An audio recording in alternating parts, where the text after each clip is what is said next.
Yo, what's up everybody? I'm Akeem Lawanson, and in today's Fix of Entertainment news, Kevin Feige's plans for the MCU over the next 10 years, a tease at Borderlands the movie, and guess what is now the highest grossing video game movie ever in the US? Let's drop it.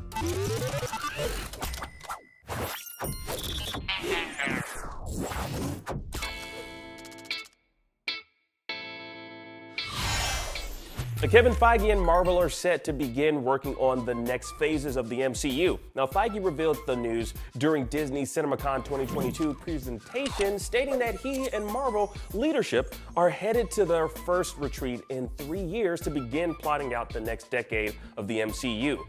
Now, with new heroes in play like Natalie Portman's Mighty Thor, Moon Knight, and many others, it's hard to say what could be next for the powerhouse that is the Marvel Cinematic Universe. And with an entire multiverse to hop through, everything within Marvel's long history in cinema and print seems to be on the table and prime for Feige and company to toy around with on both the big and small screen. But, speaking from a fan's perspective, while there seems to be so much more gas left in the tank and endless possibilities within the MCU, ever since Endgame put a cap on the Infinity Saga, it just seems as though there's no real direction currently for Marvel properties on screen. Now, everything that's been released post-Endgame, save for No Way Home, has personally felt underwhelming and didn't really spark that internal hype I want to have when watching a superhero movie. Like, I'm far from feeling, that superhero fatigue. I'm more so just feeling a lack of direction within the overall universe being created and continued post-Endgame.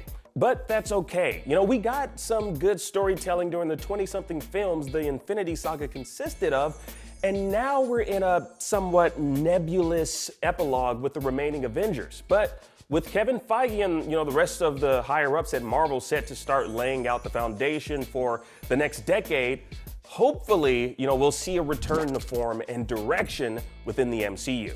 More news from CinemaCon 2022, we got our first look at the upcoming Borderlands movie, and by we, I mean all those in attendance at CinemaCon.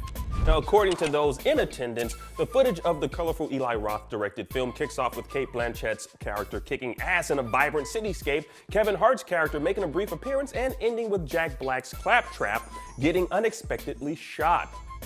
Now, not much else is known about the film other than it'll supposedly contain insane action and be rated T for teen, and tiny for Kevin Hart. He's a very small man.